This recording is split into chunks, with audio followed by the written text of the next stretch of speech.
Muy bien, vamos a estar hoy día en el Antiguo Testamento, en el libro de 1 Samuel, el capítulo 15. Si no has traído una Biblia, levanta la mano para que podamos prestarte la Biblia.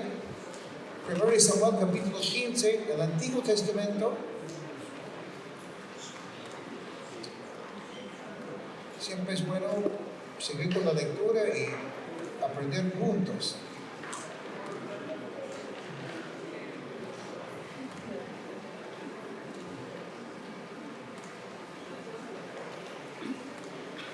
Listo. Señor, gracias por este momento, gracias por lo que nos vas a decir el día de hoy. Gracias, Señor, porque la Biblia es tu libro. Si nosotros escribiríamos un libro religioso, no sería como la Biblia. Porque vemos en la Biblia una perspectiva muy distinta. Y vemos, hasta se puede decir que hay locuras en la Biblia, o podemos decir que la Biblia habla de las locuras de Dios, de las locuras tuyas, Dios. Y nos cuesta a veces entender tus propósitos y tu plan, y tus tiempos también. Pero aquí estamos hoy día, y queremos aprender. Ayúdanos, Señor Jesús. Amén. Entregué mi vida a Jesucristo en el año 1976. Sí, muchos de ustedes no estaban vivos todavía. Y como buen cristiano nuevo de fe, empecé a asistir a una iglesia. Bueno, mi papá ya asistía en esa iglesia también, pero era una iglesia muy formal. Y yo no soy una persona formal para nada. Uno tenía que ir a una iglesia así, todo vestido como si fuera una boda, algo así. O sea, con corbata y con todo eso. Bueno, lo soporté un tiempo hasta que pasaron cosas y ya no iba a esta iglesia. Me botaron de esa iglesia honestamente, pero fui inocente. Pero en el año 1985 escuchamos, mis amigos y yo, que éramos cristianos, y nos reuníamos en una casa que iba a llegar una iglesia nueva a nuestra ciudad. Unos pastores nuevos que venían de otra ciudad. Esa iglesia se llamaba Calvary Chapel, Capilla Calvario. Habíamos escuchado de ese movimiento porque era el movimiento de los hippies que tocaban la música y de que nos gustaba. Y pensamos, vamos a probarlo, ¿ah? Y el primer día que yo llegué, había 15 personas y justo estaban en el lugar donde traían los ataúdes. Y el pastor estaba predicando con un ataúd aquí, al lado. Y no sé si había un muerto ahí o no, estaba cerrado. Pero fue para mí algo diferente, porque ellos vivían libres, tenían otra perspectiva. Y luego uno de los pastores, Fidel Gómez, me invitó a su casa. Y fui a su casa con un grupo de hombres y fue muy atractivo porque en primer lugar su esposa, siendo mexicana, preparaba comida para nosotros. Siendo solteros, nos encantó eso, ¿no? Y comíamos la comida mexicana. Y Pastor Fidel llegaba de su trabajo, trabajaba en construcción, llegaba todo cochino, cansado, se bañaba y preparaba comía lo que su esposa había preparado, y luego abría la Biblia. Y cuando abría la Biblia, su cara cambiaba. Se notaba que aunque le gustaba mucho la comida, más le gustaba la Biblia. Y con él aprendí a amar la Biblia. Fue espectacular. Bueno, Dios me mandó a otro lado, pero pasaron los años, esa iglesia que empezó con 15 personas llegó a tener más de 20,000 personas. Y la gente muy contenta con su iglesia, Pastor Fidel y Pastor Bob, Roberto. Y Betty y yo íbamos a veces a los conciertos que ellos hacían, eventos también grandes. Y llegó a ser una iglesia, la iglesia más grande del pueblo. Y una iglesia muy conocida. Y la gente muy orgullosa de su iglesia. Pasados los años, más o menos en el año 1983, empecé a notar un cambio en las enseñanzas del pastor principal. Estaba enseñando el libro de Apocalipsis y noté que cualquier pasaje que le tocaba enseñar, casi no hablaba del pasaje, sino hablaba lo mismo, enseñaba lo mismo todos los domingos. Y yo empecé a pensar, algo anda mal, algo no está bien porque repite el mismo mensaje siempre. No hay nada nuevo, no hay nada distinto. Pero igual amábamos esta iglesia por muchos motivos. Para muchas personas admirábamos a los pastores. Y justo hace 11 años, yo acá en Nimea, recibimos la noticia que el pastor principal, el pastor Roberto, el pastor Bob, había caído en pecado. Había cometido adulterio no con una mujer, sino con varias personas. Me tumbó. Yo conocí a esos pastores cuando eran pequeños, por decirlo así. Y sabiendo que ese pecado de ese pastor iba a impactar a muchas personas, también pensé en la gente que iba a terminar confundida y sufriendo.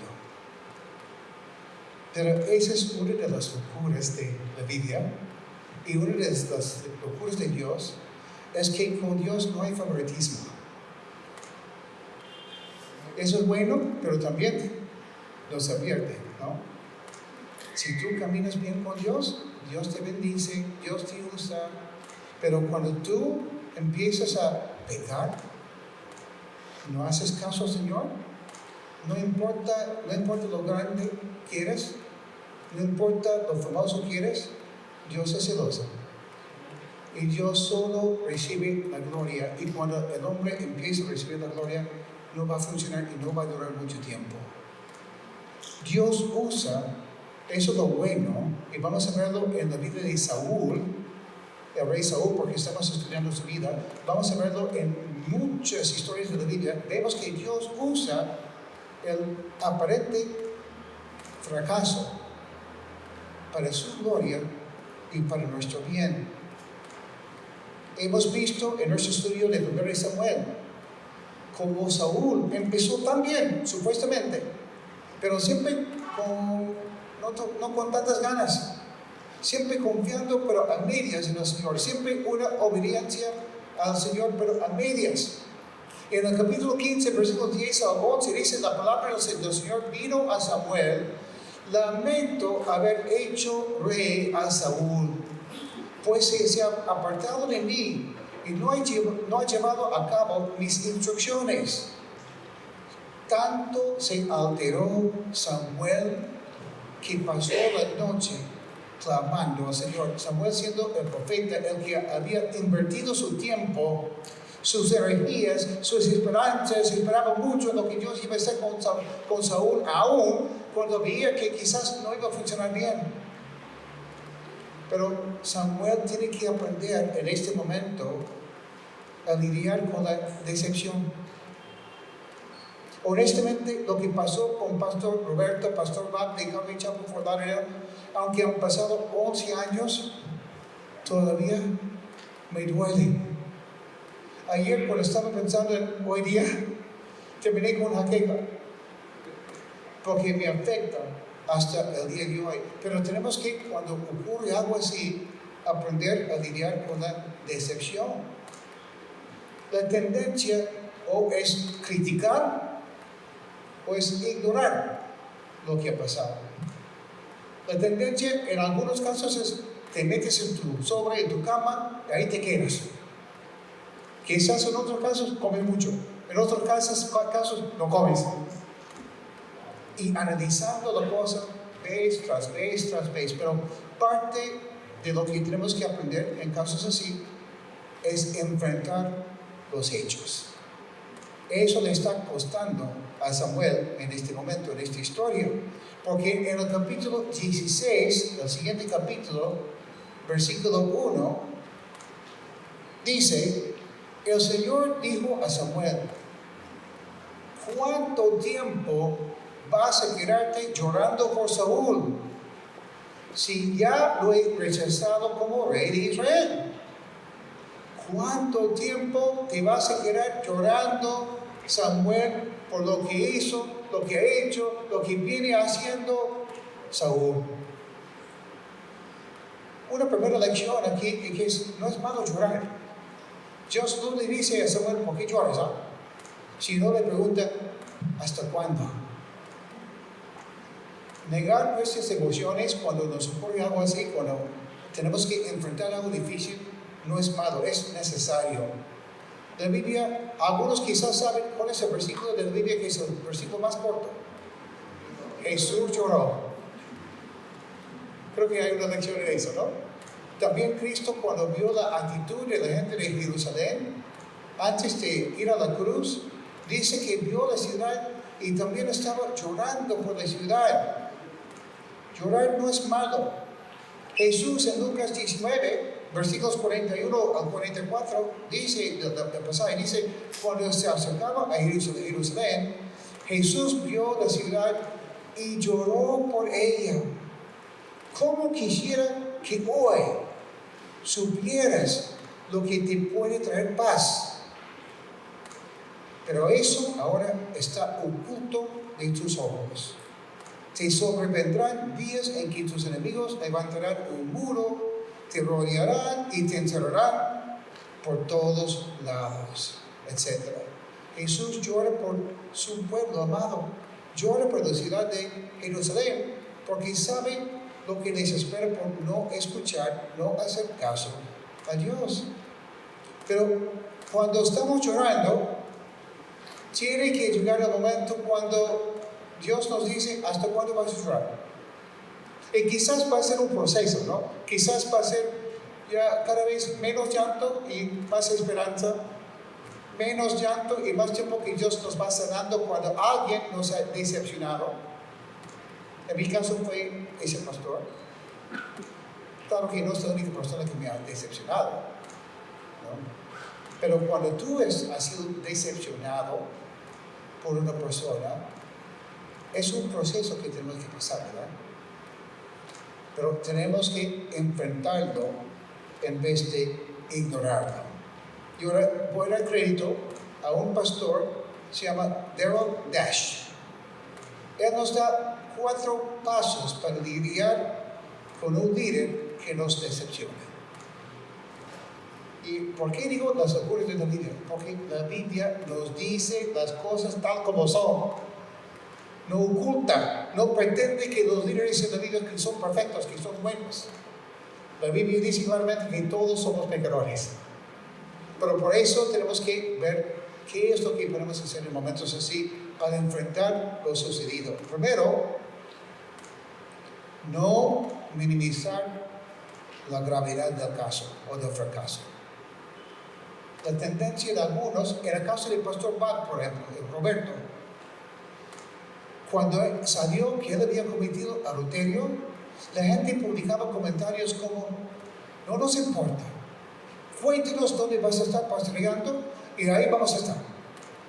No nos importa lo que tú has hecho porque tú sigues siendo nuestro pastor.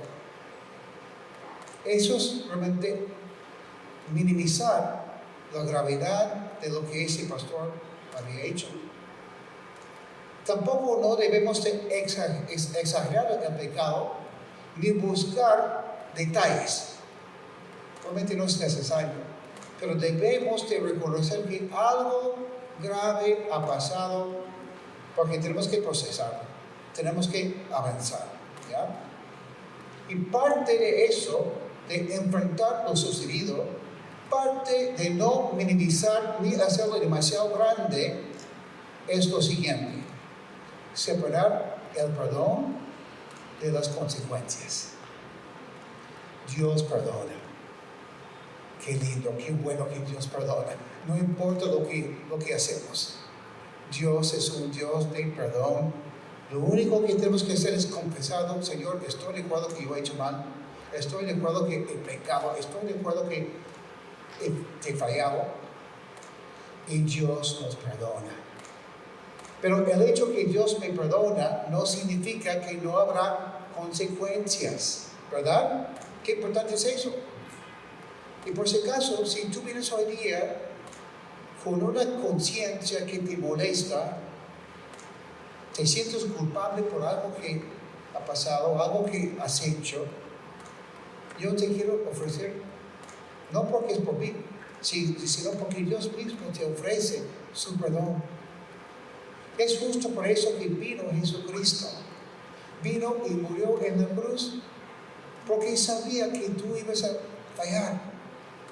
Sabía que ibas a hacer algo que te iba a causar bastante vergüenza.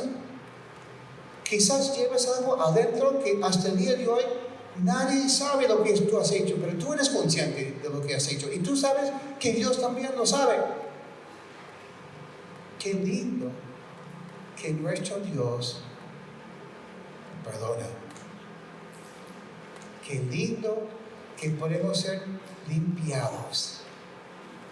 Qué bueno que Pablo, el apóstol Pablo, que había matado a cristianos, en Romanos dice: para los que estamos en Cristo ya no hay condenación. Qué precioso es eso. Entonces, si tú has pecado, si tú tienes algo que te causa vergüenza, tú puedes confesarlo a Dios, sabiendo que Él es fiel y te va a perdonar. La tendencia, cuando una persona nos decepciona, cuando nos abandona, cuando nos traiciona, es ir uno de los dos extremos. Y tenemos que cuidarnos de eso. Sí hay perdón, pero tiene que haber una consecuencia muchas veces también. Mira, esa persona que dice: pastor, no importa lo que has hecho, seguimos contigo. Ignoran lo que dice Pablo en 1 Timoteo capítulo 3 y Tito capítulo 1, cuando da los requisitos para los que van a cumplir un ministerio, los que van a ser pastores. Y son requisitos bien claros. Tiene que ser hombre de una sola mujer. También dice que no puede ser una persona que busca lucrarse del ministerio. No quiere decir que no puede cobrar un sueldo, porque también dice Pablo que el obrero es digno de su salario. Pero el asunto es cuando la persona encargada, el pastor, etc., busca aprovecharse de las personas. Cuando preste dinero, te preste dinero y no devuelve la plata, cosas así. Esto que dice Pablo cuando escribe las características y las cualidades de un pastor en Tito capítulo 1, versículos 8 y adelante. Por ejemplo, dice: por eso no deben ser tiranos, ni enojarse con facilidad, ni emborracharse. Tampoco deben ser violentos ni tramposos en sus negocios. Una persona que ha ministrado, que ha sido pastor, que peca, no estoy diciendo que nunca, pero no puede seguir como si no hubiese pasado nada. Es increíble porque en 1 Samuel capítulo 16 vemos que, y capítulo 15 también, que Samuel, el profeta, está llorando. Y Saúl no llora. ¿Se dan cuenta de diferencia ahí? Ok, segundo paso. Creo que eso está claro. Segundo paso que es sumamente importante. Debes recordar cuando alguien falla, cuando alguien traiciona, cuando alguien no es fiel, cuando alguien deja mal testimonio, que tú también corres peligro. Tú también. No piensas nunca que no eres capaz de hacer lo que esta persona ha hecho. Entonces, cuando una persona cae en pecado. Cuando me entero de que una persona ha pecado así, primera cosa que debo hacer es pensar bien la cosa. Ok, ¿cómo debo pensar? ¿Cómo debo reaccionar? Y con eso, segunda cosa, revisar mi vida. El día que yo me enteré de que Pastor Bob había cometido un pecado, primera cosa, ok, tengo que cuidarme. Estoy haciendo algo que no conviene, que no me ayuda a evitar el pecado. O poco a poco estoy llegando a una situación que podría también ser una situación peligrosa para mí. Tengo secretos que guardo y no comparto con mi pareja.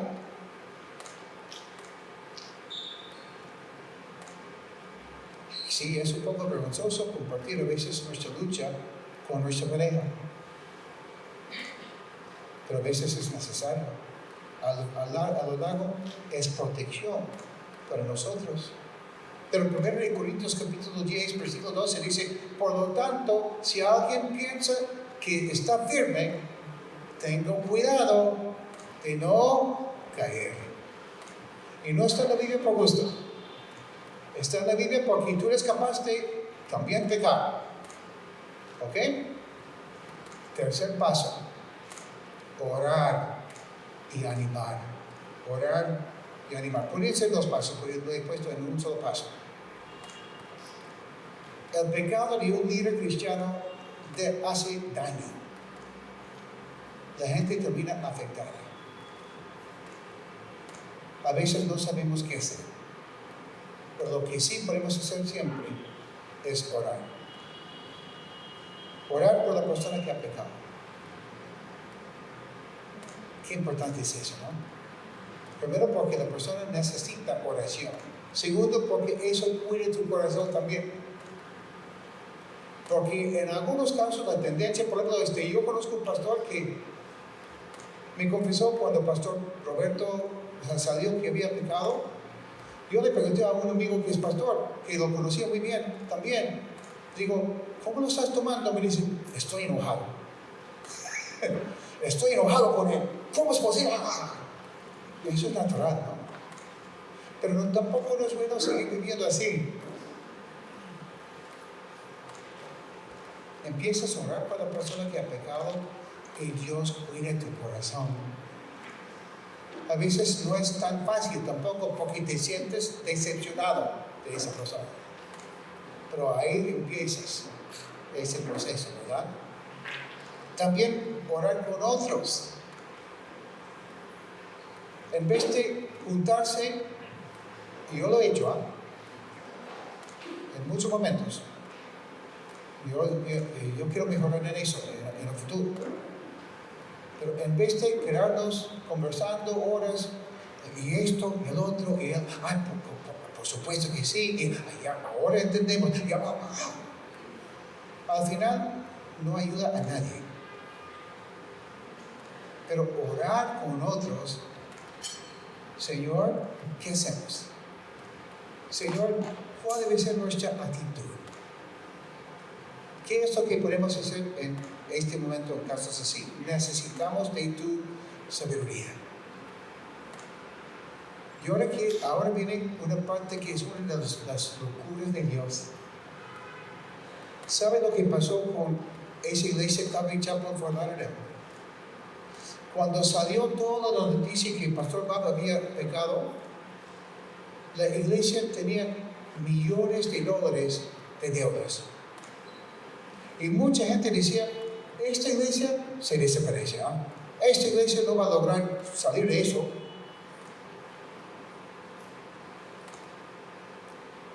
Yo recuerdo que un amigo vino y ministró con nosotros que había sido miembro por decirlo así de esa iglesia, David Kaplinsky. Algunos de ustedes se acuerdan de él. Y David un día me dice, Brian, eso es impresionante lo que pasa en Cornea. Porque Cornea es una iglesia pequeña, pero el día que hay oración, casi todos llegan. En aquellos tiempos cuando teníamos local. Y me dice, Brian, Calvary Chapel for Lauderdale tiene más de 20,000 personas. ¿Y tú sabes cuántas personas llegan a la reunión de oración? Unos 25. Casi una persona por 1,000. Casi, ¿no?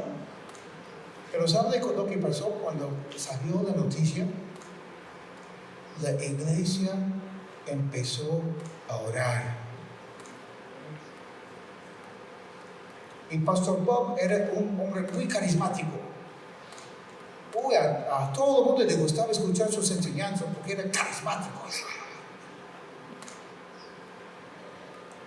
Cuando cayó en pecado, los líderes dijeron: ya no queremos un show,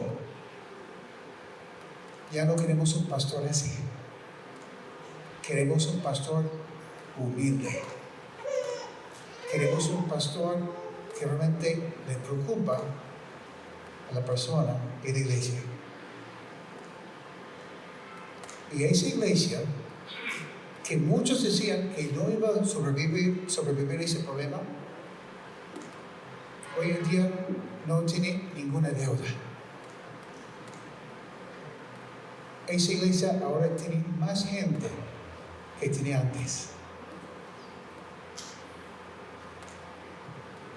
Antes, honestamente, por su orgullo, yo luchaba un poco. Porque yo tenía que visitar esa iglesia a veces, estando aquí en el Perú. Yo decía: oye, no quiero ir. Ok, todos son un poco soberbios, ¿ah? Pero ahora, aunque es una iglesia inmensa, su corazón es distinto. Porque es una iglesia humilde. Es una iglesia que clama al Señor. Y Dios utilizó, aunque no fue su propósito, no mandó al pastor caer en pecado, Dios utilizó ese pecado para que la iglesia volviese una iglesia más fuerte y más sana, más poderosa, y la gloria es para Dios. Entonces Dios utiliza los fracasos para su gloria. Y por eso no solo es orar, es animar. Es animar. No fue en esa iglesia, pero sino en otra iglesia donde un pastor había pecado y una persona más o menos nueva a la iglesia. Domingo siguiente, cuando salió la noticia, un hombre le dice: ¿estás aquí? Le dice: claro, estoy aquí. Pero tú sabes lo que ha pasado, ¿no? Claro que sí. Pero estás aquí. O sea, ¿por qué vienes? Y el hombre, nuevo en la fe, dijo: es que yo no venía para el pastor. Yo venía porque amo a Jesús. Y yo también sé que esa iglesia, con todas sus fallas, es una iglesia que busca a Dios y ama a Jesús. Tenemos que animarnos cuando ocurren cosas así. Y eso me lleva al cuarto paso, que es parecido. Sigo mirando a Jesús. Sigo mirando a Jesús. Me gusta lo que dijo un pastor escocés hace muchos años atrás. Dijo: por cada mirada que te des a ti mismo, dale 10 a Cristo. Porque la tendencia también es empezar a mirarnos a nosotros mismos, ¿no? Por cada mirada que tú des a ti mismo, mejor dale 10 a Jesús. Fíjate en Cristo, pon tu esperanza en el Señor. Parece que Samuel supo desde el inicio que iba a haber un problema con Saúl. Pero Dios, ¿por qué permitiste a Saúl ser el rey si tú sabías que iba a fracasar, que iba a fallar, que iba a pecar, que no iba a cumplir? ¿Por qué permitiste a ese pastor carismático de Fort Lauderdale subir tanto si iba a causar tanto daño? Claro que Samuel había invertido tiempo en Saúl. Samuel había invertido plata en Saúl. ¿Se acuerdan la primera vez que Samuel conoce a Saúl, le invita a su casa y dirá una carne argentina inmensa. Bueno, más o menos. Le dirá la mejor porción, el mejor plato. Y pasa tiempo con él, animándolo, ministrándolo. Imagínense, por eso seguramente que Samuel se siente tan mal cuando Saúl peca.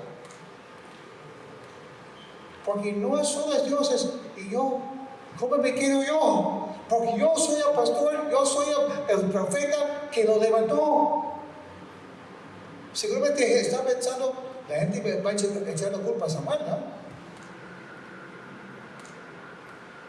Suele pasar. Pero el pueblo está aprendiendo a través de Saúl y a través de Samuel qué significa seguir a Dios. El pueblo está aprendiendo que seguir a Jesús no siempre sale todo a color de rosas, que no siempre es fácil. Sí, van a haber momentos cuando terminamos decepcionados. Van a haber momentos cuando hay un Saúl en nuestras vidas. Pero cuando yo pienso en el profeta Samuel, también pienso en uno que no solo fue profeta, sino el Hijo de Dios, Jesús. ¿Se acuerdan? Eligió a 12 para que estuviesen con él y para enviarles a predicar. Y eligió esos 12 después de haber orado toda la noche. Y al final de su vida, dice que Jesús los amaba a los apóstoles, los discípulos, sus seguidores, hasta el fin. Y los amaba tanto, sin ningún momento de favoritismo, que cuando Jesús anuncia que alguien le va a traicionar, nadie se da cuenta. Todos piensan, ¿quién será? Incluso dicen, ¿seré yo? Nadie piensa que va a ser Judas. ¿Y por qué? Porque Judas era el apóstol de más confianza. Era el tesorero del grupo, ¿va? Tú no das la plata de una persona que supuestamente en quien no confías. Pero aquí vemos cuán profundo y cuán grande es el amor de nuestro Señor. Entonces, si tú un día te quedas pensando, ay, pero yo no merezco el amor de Cristo. Bueno, sí es cierto. Pero Cristo no te ama porque lo mereces. Y si tú piensas, no califico, tampoco. Porque cuando yo veo los requisitos de un pastor o un líder en la iglesia, honestamente, me quedo corto, ¿eh? Bueno, dice que tenemos que ser hospitalarios, por eso me casé con Betty.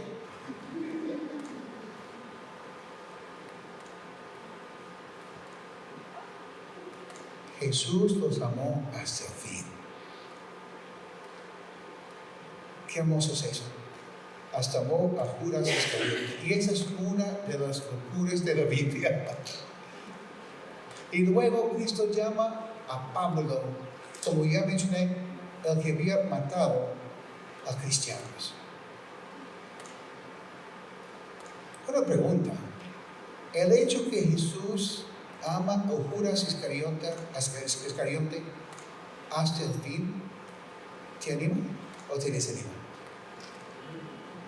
Mabel dice que te anima. ¿Los demás?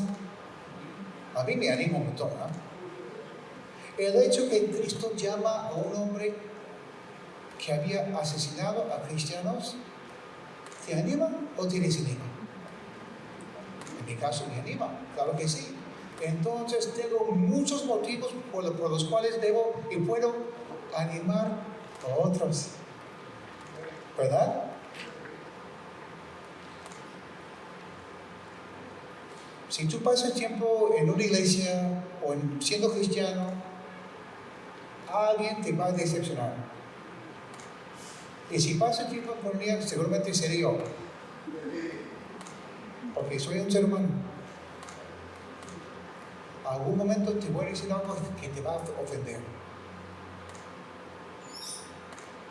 En algún momento voy a reaccionar mal. En algún momento van a pasar cosas, ¿no? Incluso tus amigos en la fe a veces te van a abandonar. Pero su trabajo de Samuel no ha sido en vano. Su trabajo de Jesús menos. Su trabajo de Pablo tampoco, aunque Pablo lo pasó duro, y lo pasó duro al final de su vida. Pablo escribe sus epístolas en su mayoría cuando está preso. El gran apóstol a los gentiles, el que quiere ser misionero siempre, que quiere ir de pueblo en pueblo a predicar, apoyar a la gente a conocer a Cristo, termina preso. Y ya no puede salir, ya no puede predicar, ya no puede evangelizar. Se queda con unos soldados romanos a sus costados. Qué frustrante. En 2 Timoteo capítulo 2 versículo 9 dice: por anunciar esa buena noticia sufro mucho y estoy en la cárcel. Me tienen encadenado como si fuera yo un criminal. Pero el mensaje de Dios no está encadenado. Imagínense Pablo, que siempre estaba tan chamba, siempre ocupado. ¿Se acuerda que un día le golpearon tan fuerte que pensaba que estaba muerto? ¿Y qué hacía? Se queda ahí un rato hasta que se van y se levanta y vuelve a la ciudad a predicar más. Ese es un hombre fuerte, ¿ah? Ese es un hombre macho. Pero cuando Pablo está en la cárcel, es cuando tiene tiempo ¿para qué? Para escribir. ¿Y dónde estaríamos como iglesia? ¿Dónde estaríamos como cristianos si no fuera por la cárcel? Y Pablo estando ahí. Qué hermoso es eso. Pero no debemos de pensar que ha sido todo fácil. En el capítulo 4, según el Timoteo capítulo 4, Pablo se siente solo. Y también tiene frío. Físicamente tiene frío. Y le escribe a su discípulo Timoteo, que se encuentra lejos, y le dice: haz todo lo posible por venir a verme cuanto antes. Versículo 10, haz todo lo posible. O sea, por favor, esa es la idea. Pues Demas, por amor a este mundo, me ha abandonado. Por amor a este mundo. O sea, el sistema que te trae tantas cosas, ¿no? Que quiere cambiar tu perspectiva, que te hace pensar que esto es, y no te satisface. Pero Demas, uno de los discípulos de Pablo, por amor a este mundo, lo temporal, dice, me ha abandonado. Se ha ido a Tesalónica. ¿Por qué será? No sabemos. Quizás había una chica ahí. Ay, es que mientras ministramos, yo conocí a una chica en Tesalónica. Las chicas de Tesalónica. No sabemos. O quizás me han ofrecido un trabajo con buen sueldo. Crescente se ha ido a Galacia y Tito a Dalmacia. Por eso Juan dice en su epístola primera de Juan que no debemos de amar al mundo. No habla de los árboles, habla de ese sistema que nos hace vivir separados de Dios, que nos hace pensar que lo temporal, lo material es lo que vale.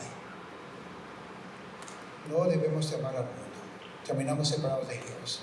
Mira versículo 11, segundo Timoteo 4:11. Solo Lucas está conmigo. Recoge a Marcos y tráelo contigo, porque me ayuda en mi ministerio. Imagínense, el gran apóstol Pablo, casi al final de su vida, ¿y cuántos discípulos están con él? Uno. Y tú te sientes mal porque algunos gatos te han abandonado.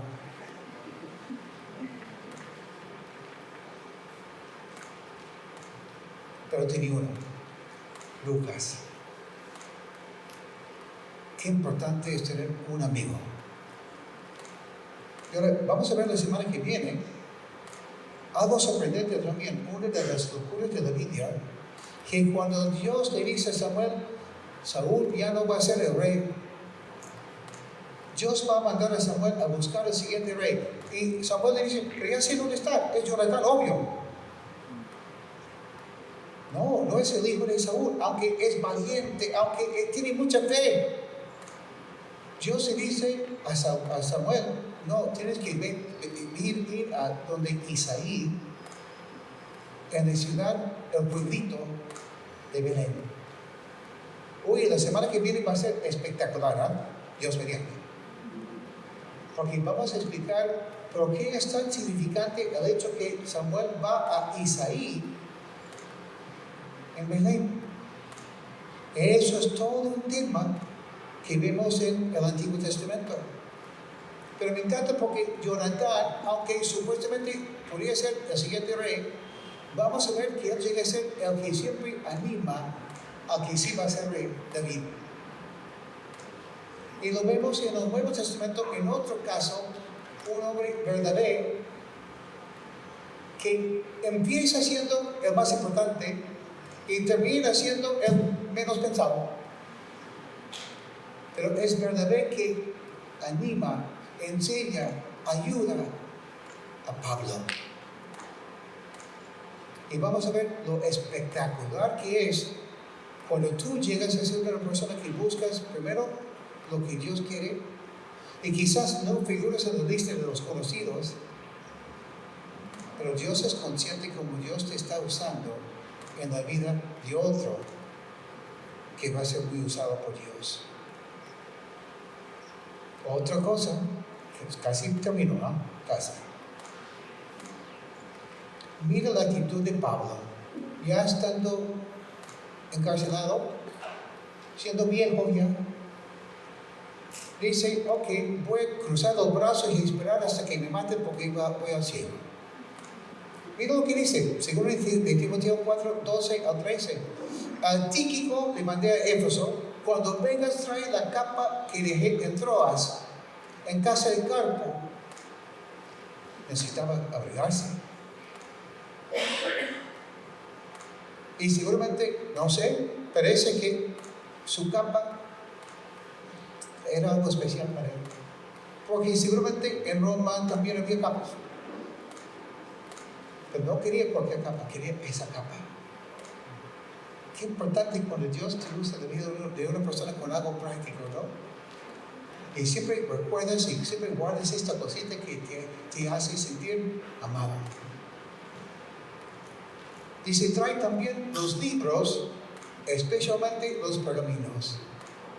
Pablo, tan educado, tan inteligente, hasta lo último de su vida, quería seguir aprendiendo. Y qué importante para ti como cristiano, si Dios te va a usar, es seguir estudiando sin importar tu edad. Hay un dicho que me encanta porque es cierto: dejas de leer hoy día y dejas de enseñar mañana. Leer la Biblia primero. También leer otros libros que te enseñan, diferentes libros. Dice aquí, Alejandro, el herrero, me ha hecho mucho daño. el Señor le dará su merecido. Tú también, cuídate de él, porque se opuso tenazmente a nuestro mensaje. Hubo oposición. En mi primera defensa, nadie me respaldó, sino que todos me abandonaron. Que no les sea tomado en cuenta. Me encanta la gracia de Pablo. Pero mira, eso es lo lindo. Cuando todos habían abandonado a Pablo, se quedó diciendo, pobrecito yo. Mira lo que dice. Pero el Señor estuvo a mi lado y me dio fuerzas para que por medio de mí se llevara a cabo la predicación del mensaje y lo oyeran todos los paganos. Eso es hermoso, ¿no? Van a haber momentos cuando te vas a sentir solo. Van a haber momentos cuando no es justo lo que te hacen. Van a haber momentos cuando te sientes abandonado, malentendido, traicionado. Pero esos momentos llegan a ser momentos hermosos en tu vida. Ustedes ya algunos saben la historia. Cuando a los 16 años de edad, 17, me botaron de mi iglesia. Perdí todos mis amigos. Mi último año de secundaria en mi país. Estaba solo. Pero hoy, ese tiempo, no lo cambiaría para nada hoy día. Porque aprendí a pasar tiempo con Jesús. Aprendí a dejar a Jesús fortalecerme. Aprendí lo hermoso es tener a Jesús a mi lado. Y no tener que depender de otros. Dice, yo fui librado de la boca del león. El Señor me librará de todo mal y me preservará para su reino celestial.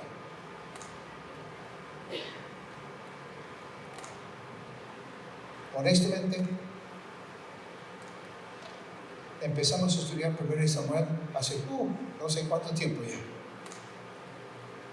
Y seguimos en orden. Voy diciendo, porque algunos ya están pensando, ya tenía ese pasaje planeado hace tiempo. No soy tan inteligente. Pero está en la Biblia. Hay que enseñarlo. Quizás, en tu caso, yo no conozco a todos aquí, pero no sé qué tienen en su corazón. Quizás, 1 Samuel capítulo 16, versículos para alguien hoy día. El Señor dijo pon tu nombre. El Señor dijo a Brian. El Señor dijo a Jair. El Señor dijo pon tu nombre. ¿Cuánto tiempo vas a quedarte llorando pon ahí el nombre de la persona que te abandonó? Mi mamá, ese pastor que me traicionó, mi pareja, mis amigos. ¿Cuánto tiempo vas a llorar? Levántate. Deja a Jesús ministrarte como ha hecho con Pablo. Y así vamos a avanzar. Y eso es lo que quería compartir con ustedes hoy día, porque está en la lista. La semana que viene vamos a seguir con capítulo 16, pero hablando de por qué Dios manda a Samuel a la casa de Isaí en Belén. Va a ser espectacular. ¿Ok? Señor, gracias por lo que hemos visto, lo que hemos aprendido, lo que hemos escuchado el día de hoy. Gracias por cada persona que ha venido. Sé que es un tema que no es cómodo, pero está en la Biblia. Tú lo escribiste prácticamente, Dios, a través de tus profetas. Y gracias por dejarnos saber que tú eres consciente de que vivimos en un mundo de corrupción, un mundo de gente como nosotros también, que no somos fieles a veces. Te fallamos y fallamos a otros también. Pero gracias por darnos pautas, Señor. Gracias por apoyarnos a saber cómo actuar, bueno, cómo pensar y cómo actuar cuando hemos sido traicionados por una persona. Haz de nosotros personas que sepamos cómo pensar bien. Haz de nosotros personas de oración, o sea, personas que tenemos comunión contigo cuando nos sentamos y pensamos en lo que ha pasado. Gracias, Señor, porque cuando todos habían abandonado a Pablo, tú estabas a su lado. Igual que tú lo quieres hacer con nosotros también. Gracias, Jesús. Amén.